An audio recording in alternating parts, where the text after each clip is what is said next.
I died on a rainy night, with my twin sister's headlights rushing toward me like two white knives. The last thing I heard was Lena's voice through the open car window. She was laughing and crying at the same time, like a child who had broken her favorite toy and blamed the toy for being fragile. She screamed, "If I cannot win, neither can you. Let us start over. Arya, let us choose again." Then metal screamed, glass shattered, my body hit the ground, and the world folded into darkness. When I opened my eyes again, I was sitting at the old dining table in my parents' apartment.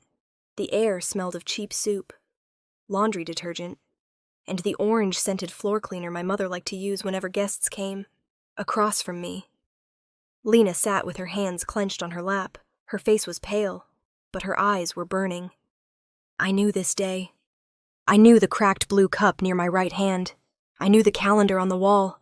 I knew the math textbook open beside Lena's elbow. I knew the white light floating above the table, waiting for us to make a choice. A mechanical voice sounded in the room. Twin hosts detected.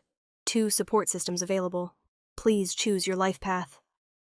Option 1, the Brilliant System. Option 2, the Radiant System. In my previous life, I chose Brilliance.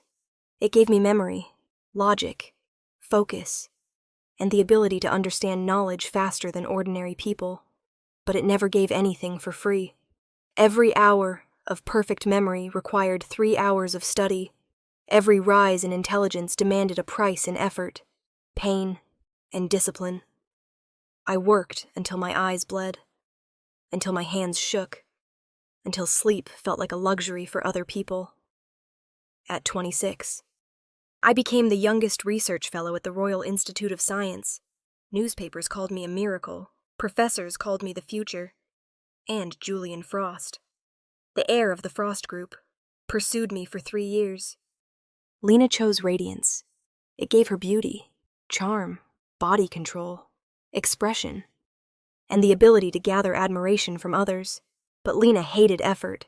She hated skincare routines, posture training, speech practice, exercise, emotional control, and public image management. She wanted the world to love her while she lay in bed scrolling through gossip forums. She wanted beauty without discipline, fame without work, and worship without kindness. So the system abandoned her little by little.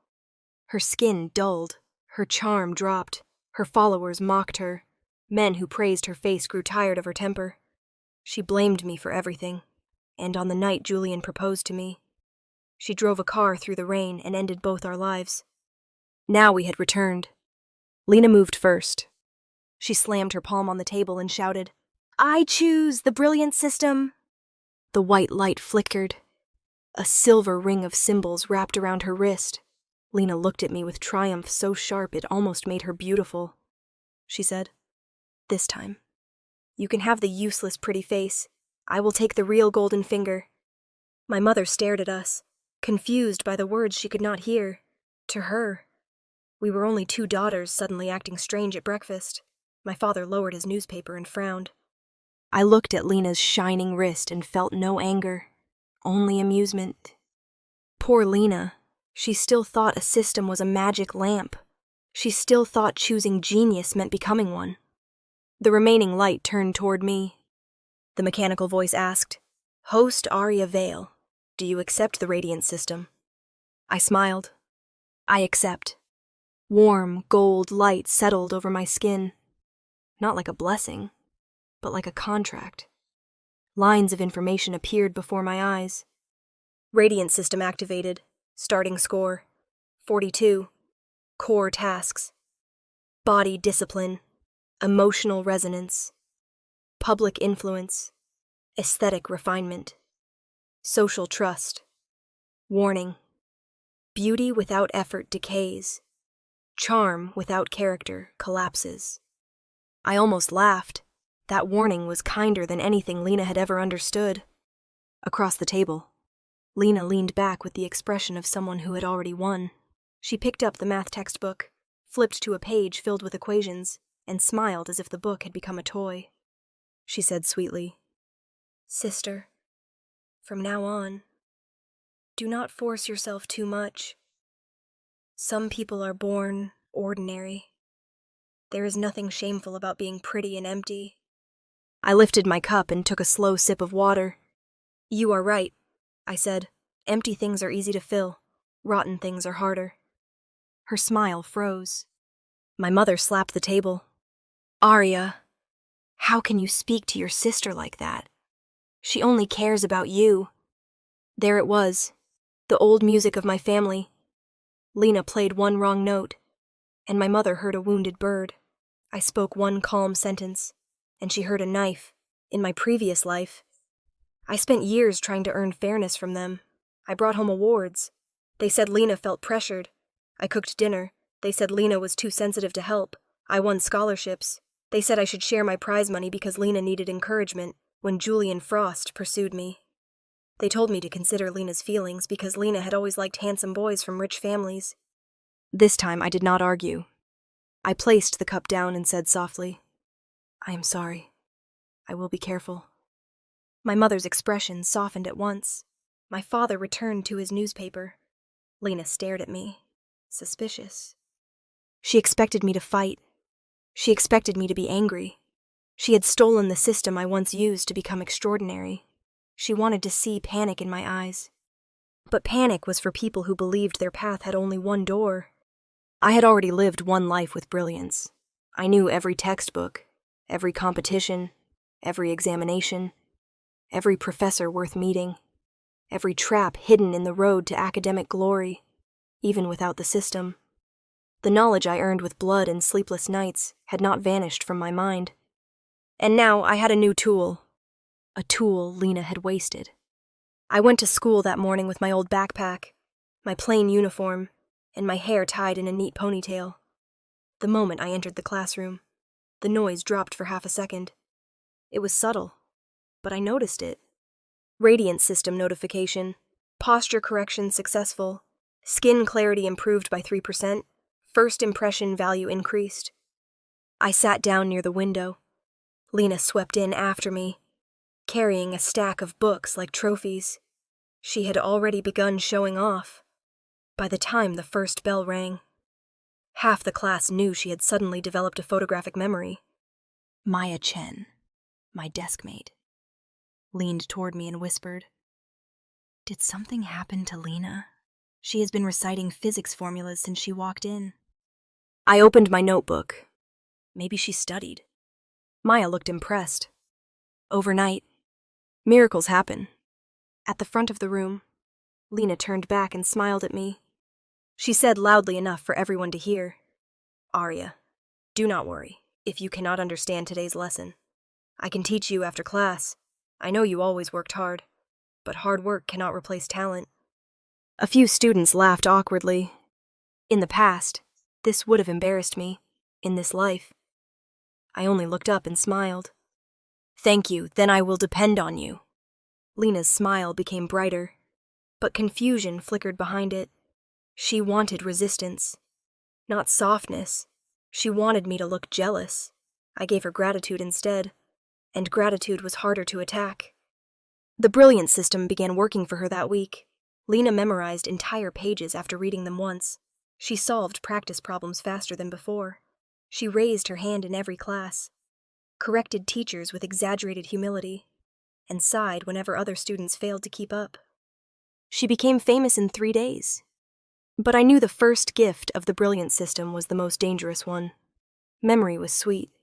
It made the host feel powerful before discipline arrived to collect its debt. On the 5th day, Lena came to school with dark circles under her eyes. On the 7th day, she snapped at a classmate who asked her for help. On the 10th day, she got a nosebleed during chemistry because she had tried to use system-enhanced focus for 6 straight hours without completing the required recovery task. The system did not punish laziness immediately. It let arrogance grow first, so the fall would hurt more. As for me, I started small. The radiant system did not hand me a perfect face overnight. It gave me tasks: drink water, sleep before midnight, train posture, practice voice control, exercise for 20 minutes, write one honest reflection every night, compliment someone sincerely, maintain emotional stability under provocation. The rewards were tiny at first, A clearer complexion, a softer voice, a steadier gaze, a natural smile that made people relax. I accepted every task because I understood what Lena did not. A system was not a mother. It was a machine that amplified what you were willing to build.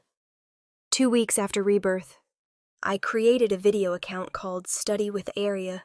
The first video was simple. I placed my phone on a stack of books, sat by the window, and recorded myself studying physics for 2 hours. No exaggerated makeup, no fake sweetness, just a clean desk, warm light, neat handwriting, and a quiet voice explaining how I planned my review. At the end, I looked into the camera and said, "If you are tired, do not hate yourself. Rest for 5 minutes, then return. A small step is still a step." I posted it and closed the app. The next morning, it had 30,000 views. Most of the comments were from girls, mothers, and exhausted students. One comment said, "This girl makes studying feel gentle." Another said, "I want my daughter to grow up like this, calm and clean." Another said, "Her voice is so comforting. I watched the whole thing while doing homework." Radiant system notification. Public affection value increased. Trust value increased. Reward unlocked. Camera presence level 1. I smiled at the screen. Beauty was not a face. Beauty was a field of influence. It was the ability to make people want to look, then make them want to stay. Lena found out at lunch. She slammed her tray down across from me and hissed, "You are making videos." I picked up a piece of broccoli.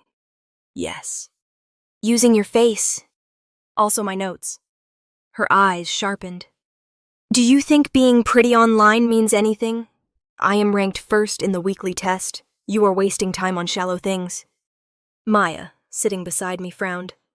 "Arya's videos helped me finish my review plan. That is not shallow." Lena looked at her coldly. "Of course you would think that. People at the bottom always like comfort more than results." Maya's face turned red. I placed my chopsticks down. "Lena," I said gently, "a person who climbs alone should not laugh at those who build stairs for others." The cafeteria quieted around us. Lena sneered. "Build stairs with your face." I looked at her and smiled. If my face can make tired students sit down and study for 1 more hour, then my face is already doing more good than your mouth. Someone at the next table choked on a laugh. Lena's cheeks flushed. She stood and walked away, but her fingers trembled around her tray. That afternoon, a boy named Cole Weston waited outside my classroom. Cole was the type of trouble every school pretended not to have. Rich parents, expensive shoes, a reputation for fighting, and teachers who sighed instead of punishing him because his family donated a new gymnasium. In my previous life, Cole had chased girls for fun and caused 3 scandals before disappearing into his family's gaming company. In this life, he leaned against the wall, looked me up and down, and smiled. "Arya Vale, you look different lately." I kept walking. He followed. "I said you look different." "I heard you." "Then answer." I stopped and turned to him. Cole's smile widened. Around us, students slowed down, eager for drama. I looked at him calmly and said, "Thank you for noticing. Now please move." He blinked. Nobody spoke to Cole Weston like that, at least. Nobody who wanted a quiet life. He stepped closer. "You are interesting." I sighed softly. Radiant system notification. Acting skill available. Innocent restraint mode. Level 1. I lowered my eyes just enough to look gentle. Not weak. My voice became softer.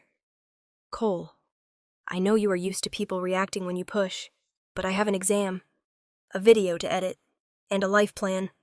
I do not have time to become the entertainment of a bored young master." The surrounding students went silent. Cole stared at me, then suddenly laughed. "You really are interesting." That was not an invitation. I walked past him. By evening, a short clip of our exchange appeared online. The caption said, Study goddess destroys school tyrant with gentle voice. My follower count doubled. Lena watched the clip at home with a face dark enough to frighten our mother. My mother frowned at me during dinner. Arya, why are you putting yourself online? Girls should not show off too much. Your sister is focusing on real study. You should learn from her. Lena lowered her head and said in a soft voice, Mom, do not blame her. Maybe she feels pressured because I improved so quickly. Everyone has their own way of finding confidence. My father nodded. Lena is right, Arya. Do not become vain. Beauty fades. Knowledge stays. I almost smiled. In my previous life, when I chose knowledge, they told me not to be cold, not to be arrogant, not to make Lena feel useless, now that I chose beauty. They told me knowledge mattered more. Their standard had never been excellence. Their standard was whatever made Lena look better. I put down my bowl. I understand I will not let it affect my grades. My mother clicked her tongue. Your grades? You have always been diligent, but diligence has limits. Lena is different now. She has real talent. Lena tried to hide her smile. I looked at her tired eyes, the faint blood at the edge of her nose, and the way her hand twitched from system overuse. Yes, I said, she is very different. The first major trap came in the 3rd month. By then, my account had passed 800,000 followers. My videos were not flashy. I studied, reviewed, organized notes, talked about discipline, and occasionally shared simple meals. Mothers loved me. Girls trusted me. Even teachers began using my review templates. Lena hated it. Her grades were still high, but cracks had appeared. The brilliant system required long-term task completion. She had memorized content without building patience. She knew answers, but she did not understand endurance. When the system assigned deep work tasks, she skipped them. When it demanded physical exercise to support brain function, she ignored it. When it required humility learning, she called it nonsense. Her memory remained sharp, but her temper became worse. One Friday afternoon, Lena came to my desk with a forced smile. She said, Arya, Cole wants to apologize to you. He said he was rude before. He is waiting in the old sports room. I looked up slowly. The old sports room. In my previous life, Lena had used smaller tricks, torn notebooks, fake rumors, pretending to faint before my award ceremonies. But after rebirth, she had become impatient. She knew the future had changed. She wanted one clean strike. I asked, why would he ask you to pass the message? Lena's smile did not change. Maybe because he is embarrassed. He knows we are sisters. I see. She leaned closer. You should go. If you reject him too harshly, he might be angry. You know his family. I closed my notebook. Thank you for reminding me. Lena's eyes brightened. She thought I had taken the bait. But bait had a smell, and Lena had never learned how to hide rot. Instead of going to the sports room, I called someone. A woman answered after 2 rings. This is Nora Weston. Nora was Cole's older sister, the true brain of the Weston family. In my previous life, she had eventually taken control of Weston's gaming empire after cleaning up Cole's disasters one by one. She was cold, capable, and very tired of her brother. I said politely, Miss Weston, I am Arya Vale. Your brother may be walking into a trap at school. I think you should come. There was a short silence. Then Nora said, Explain? I explained enough. 20 minutes later, the old sports room became a stage. Lena had arranged everything. She sent Cole a message from an anonymous account, saying I wanted to meet him privately. She told my parents that I had been acting suspiciously with a boy. She encouraged several classmates to follow and witness the scandal. She wanted them to burst in and see me alone with Cole, then turn an ordinary meeting into a dirty rumor. When the door flew open, my mother rushed in first. She shouted, Arya, how could you be so shameless? Then she froze. Inside the room. I was sitting at a table with a physics worksheet in front of me.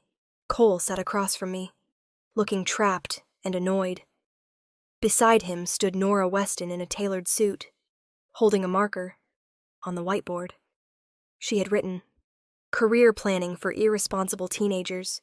Nora turned around slowly. Her voice was icy. "Mrs. Vale, is there a reason you are calling a study consultation shameless?" My mother opened her mouth, but no sound came out. Several students crowded behind her. Lena stood among them, her face drained of color. Cole pointed at Lena and snapped, "You set me up. You said Arya wanted to see me." Lena stumbled back. "I did not. I only passed a message." Nora held up her phone. "The school IT office traced the anonymous message to a device logged into your student account. Would you like to continue lying?" The room exploded into whispers. Lena looked at me with hatred so naked it almost felt refreshing. I lowered my head, and my voice trembled just enough. "Lena, why would you do this to me?" The sentence was simple. The timing was perfect, around us. Students who had come to watch my shame now watched hers instead. Cole's face darkened.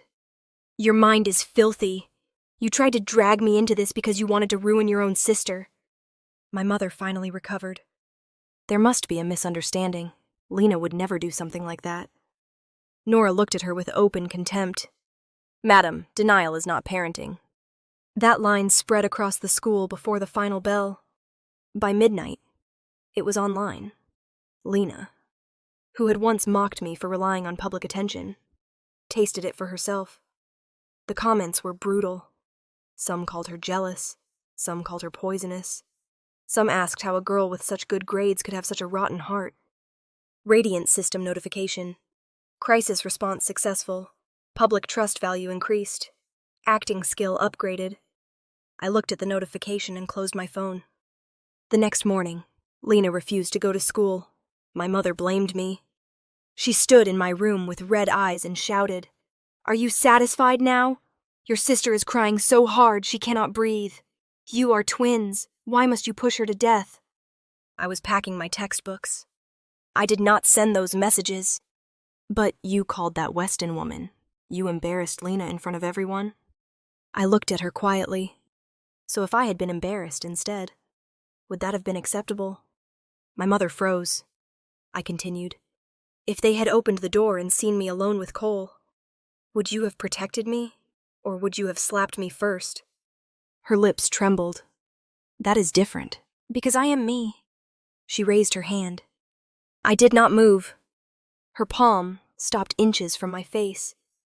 Perhaps she remembered the camera on my desk. Perhaps she remembered my followers. Perhaps she simply saw my eyes and realized I no longer feared her. I picked up my bag.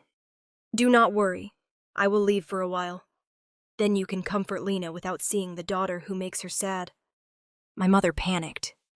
"Where are you going?" "A safe place." By evening, I moved into Nora Weston's spare apartment near the river. Nora did not ask many questions. She gave me a keycard, pointed at the kitchen, and said, "The Wi-Fi password is on the fridge. Do not break anything." I smiled. "Thank you." She looked at me for a moment. "You are too calm for a girl who just left home." I did not leave home. I left a courtroom where I was always the defendant. Nora's expression softened by a degree. "Fair enough." Our alliance began there. I helped Nora with Cole, not by controlling him, but by telling him the truth. Cole did not want school. He wanted professional gaming, in the original timeline. He wasted years pretending to be a rich, useless son before stumbling into esports too late. This time, I pushed him earlier. One evening, I said to him, "If you want to be taken seriously, stop acting like a joke. Train properly, compete properly, fail properly. Then no one can call it a tantrum." Cole stared at me for a long time. "You really think I can do it?" "I think you can try. That is different from believing you deserve success." He laughed. "You are harsh. You need it." 3 weeks later, Cole dropped out of the school basketball team, joined a professional training camp, and signed a contract with strict performance terms Nora designed. His father was furious until Nora presented the numbers, potential sponsorship, Streaming revenue, youth league exposure, brand value, more importantly, with coal out of the company succession fight. Nora's path became clear. Nora looked at me after the meeting and said, "You did that on purpose." I sipped tea. "I gave him a road. You used the road to move a stone." "Do you want money?" "Later. For now, I want peace. A good filming corner, and help finding Professor Selwyn." Nora's eyebrows lifted. "The physicist?" "Yes. Professor Elias Selwyn was the reason Julian Frost had found me in my previous life. I solved one of his open problems during a national youth science event, and he recommended me to the Royal Institute. Lena remembered his name, but not the work. She thought the brilliance system would make him choose her automatically. She was wrong. Brilliance could help someone read. It could not give them the years of pain I had already survived. Lena announced at school that Professor Selwyn had noticed her. She told anyone willing to listen that she would soon become his youngest student, Julian Frost, who always loved useful people. Began appearing near her classroom. In this life. Julian was not my dream. He was a mirror, handsome, polite, ambitious, and hollow in the way heirs of great families often were. He admired brilliance because brilliance was profitable. He admired beauty because beauty was useful. He admired people as if they were investments waiting to mature. Lena wanted him desperately because she had seen him chase me before. One afternoon, Julian stopped me in the school courtyard. He said with a gentle smile, "Arya, your videos are impressive. My mother watches them. Please thank her for me. Lena mentioned that you used to be interested in physics. Are you still?" I looked at him. "Why do you ask?" He smiled as if we were sharing a secret. "Professor Selwyn is coming to the city next month. Lena may have an opportunity. I thought perhaps you would want to attend the lecture as well." There it was, a polite invitation wrapped around a comparison. He wanted to see whether I was jealous. He wanted to know whether Lena's rise had damaged me. I smiled back. "I already received an invitation." Julian's expression paused. "From whom?" "From Professor Selwyn." The silence lasted just long enough. I walked away before he could ask another question. The lecture hall was full the day Professor Selwyn arrived. Lena sat in the front row wearing a white dress and a confident smile. Julian sat beside her. My parents came too, dressed as if they had already become the family of a genius. My mother saw me enter with Nora and frowned. Lena turned, and her smile sharpened. She said loudly, "Arya, I did not know you were coming. This lecture might be difficult for you." I smiled. "I will try to keep up." Professor Selwyn was a thin old man with silver hair and eyes bright as winter stars. He began with a public lecture, then moved to a problem on the board. It was elegant, difficult, and cruel. The type of problem that looked simple until it swallowed the person solving it. Lena raised her hand first. She walked to the board and wrote quickly. Her memory was excellent. Her formulas were correct. Her confidence was dazzling. For 7 minutes, she looked like a genius. Then she reached the gap. I knew that gap. I had fallen into it for 3 months in my previous life. The textbook method ended there. The known theorem did not apply cleanly. A person who memorized would stop. A person who understood would turn the problem sideways. Lena stopped. Sweat gathered near her temple. The hall grew quiet. Professor Selwyn watched without expression. Julian's smile faded. Lena forced herself to continue, but every line after that became messier.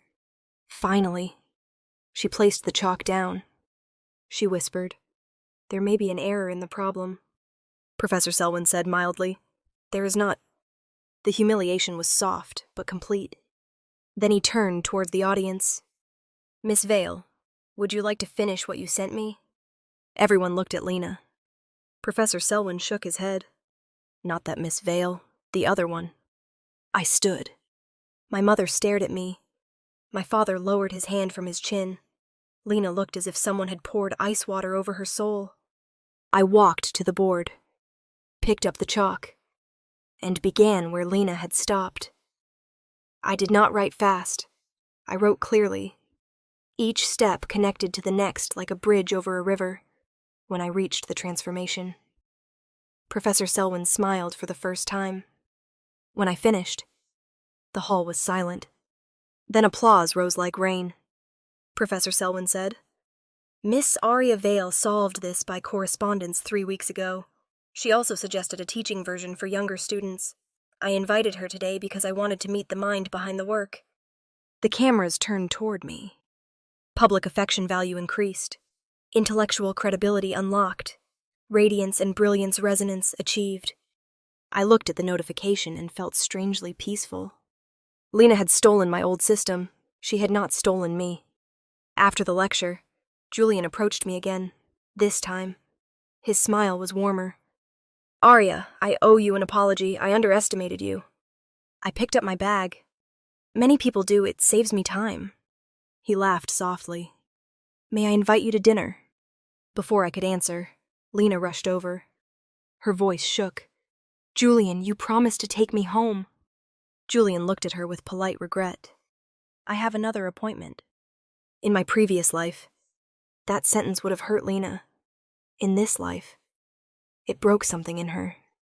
She turned to me, eyes red. "You planned this," I said calmly. "No. You planned to stand on a stage you were not ready for. I only finished the problem." She stepped closer. "You had the radiance system. How can you still do physics?" The words came out too quickly. Nora's eyes sharpened, but the people around us heard only nonsense. I lowered my voice. "Because I studied before I was rewarded. You were rewarded before you learned to study. That is the difference." Lena slapped me. "Or tried to." Nora caught her wrist mid-air. Her voice was cold. "Do not embarrass yourself further." The clip went online within an hour. Lena trying to slap me. Nora stopping her. Me standing still with calm eyes. The internet loved clean stories, and this one was simple enough for them. The hard-working study influencer, the jealous twin, the failed genius performance, the elegant businesswoman protector. Lena's reputation collapsed faster than her system score. The brilliant system began withdrawing privileges. At first, she lost speed, then accuracy, then memory clarity. She could still study, but she had never built the habit. Without instant reward, textbooks became heavy again. Problems became cruel again. Her temper became unbearable. At home, she screamed at our mother. Our mother screamed back. My father began staying late at work. Then came the university entrance examination. I had prepared for it twice across 2 lives. This time, I was not desperate.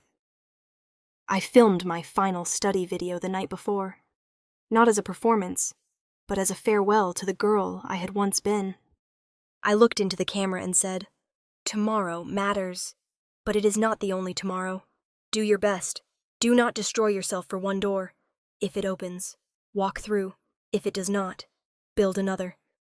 The comments filled with blessings. On exam morning, Nora drove me herself. The sky was clear. My admission ticket sat safely in my bag. My phone was off. My mind was calm. Lena was not calm. She had spent the night arguing with the brilliant system, demanding emergency memory support. The system refused. It required completed tasks. She had skipped them. She smashed a lamp, screamed at our mother, and left late. In the original summary of my life, this was where revenge would be easy. Block her car, make her miss the exam, let her fall by force. But I had learned something after 2 lives. If a person digs her own pit, you do not need to push. You only need to stop filling it for her. Lena forgot her admission ticket. My mother called me 15 times during the first exam. I did not answer. She sent messages begging me to bring my spare identity documents, to help Lena, to prove I still cared about family. I saw the messages only after the exam ended. Lena missed the first subject. By afternoon, my parents were waiting outside the exam center. My mother's hair was messy. My father's face was gray. Lena sat in the car, sobbing as if the world had betrayed her. My mother rushed toward me. She cried, "Aria, you could have helped her. You knew she was in trouble. How can you be so cruel?" I looked at her for a long moment. My phone was off because I was taking the exam. But she is your sister, and I am your daughter. Did that matter when you called me during the most important exam of my life? My father said sharply, "Enough. We can still solve this. You and Lena are twins. Your scores and records are close enough. If you do well, perhaps you can give your place to her. We will arrange it quietly." For a second, even I was speechless. Then I laughed. It was not loud. It was not happy. It was the sound of the final thread snapping. I asked, "You want me to give my university admission to Lena?" My mother grabbed my hand. "You can try again next year. You are strong. Lena cannot take this." There it was again. "You are strong, so bleed quietly." I pulled my hand away. "No." My mother's face twisted. "Arya." "No." I repeated. "Not my score. Not my name. Not my future." She chose her path. You chose to protect her from every consequence. Now live with the result. Lena opened the car door and stumbled out. Her eyes were swollen, her voice was hoarse. "You stole everything from me." I looked at her. "No, you stole my system, my peace, my home, and in the last life, my life, I simply stopped handing you the knife." She froze. Our parents did not understand, but Lena did. That night, Lena went live online. Her face was pale, her hair messy, her voice trembling. She told the audience that I had bullied her for years, that I used my beauty to manipulate teachers, that Nora Weston kept me in a luxury apartment, that I refused to help my own twin sister during the exam. She cried beautifully at first. Many people believed her for 20 minutes. Then I uploaded the videos. Not all of them, only enough. My mother raising her hand in my room, Lena luring me to the sports room. The anonymous message records, my parents asking me to give up my university place, Lena trying to slap me after the lecture. Screenshots of messages demanding I sacrifice myself because Lena was fragile. I did not add dramatic music. I did not cry. I posted one caption. Family should not mean choosing one child as the cushion for another child's fall. The internet turned. Mothers who had loved my study videos defended me fiercely. Students who had used my notes spoke for me. Teachers praised my discipline. Professor Selwyn issued a short statement confirming my academic work. Nora's company released legal notices against fabricated rumors. Lena's livestream became a trial she had called upon herself. By morning, she had lost everything she thought she had gained. The Brilliant system gave its final warning. Host failed core requirements. Discipline, humility, sustained effort. Ethical conduct. Temporary enhancements withdrawn. System entering recovery mode. Lena screamed until her voice broke. Without system support, she was not stupid, but she had become dependent. Ordinary effort felt like torture. Ordinary memory felt like betrayal.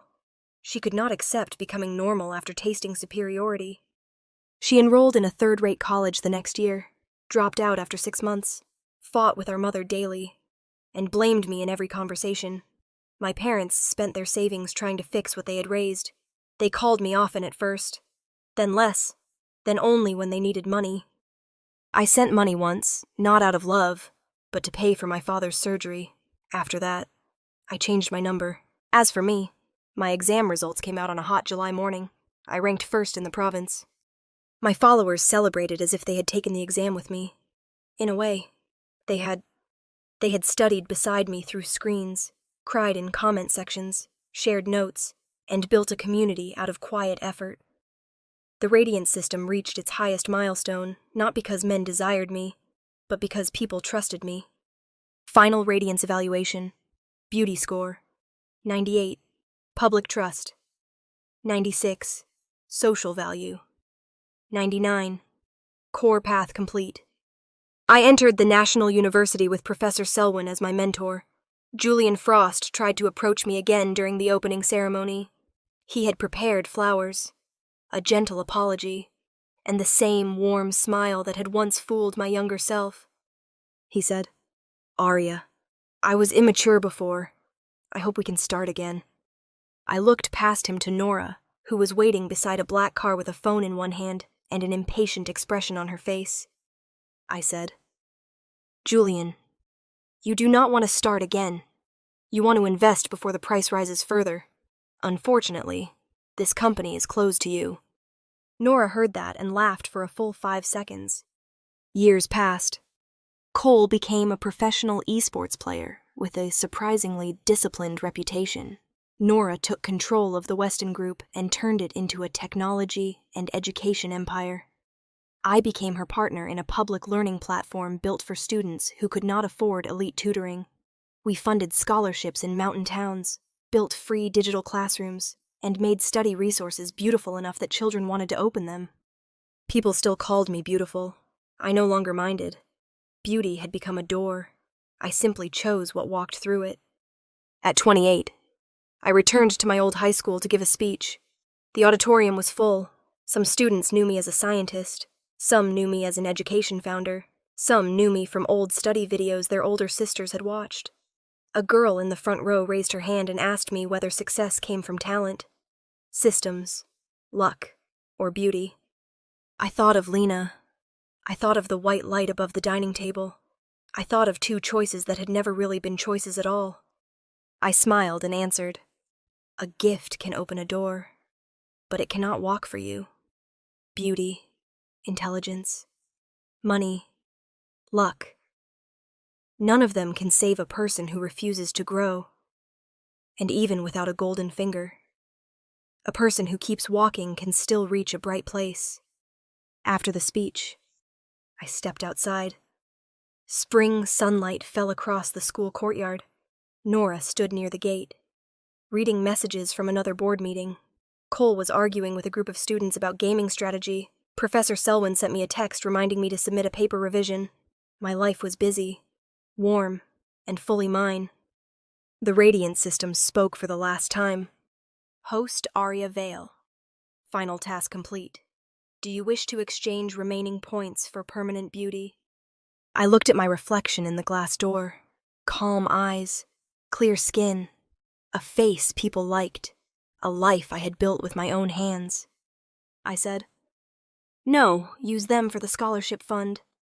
The system was silent for a second. Then it answered, "Exchange complete." A notification appeared on my phone. 100 rural students had received full funding for the next school year. I laughed softly. In my first life, I thought becoming brilliant would make people love me. In my second life, I learned that being loved was not the goal. Becoming someone I could respect, that was the real victory. I walked into the sunlight without looking back. This time, no one stole my system, no one stole my future, no one stole my name. And even if the world reset 100 times, I knew I would still choose the same thing. Not beauty, not brilliance, myself.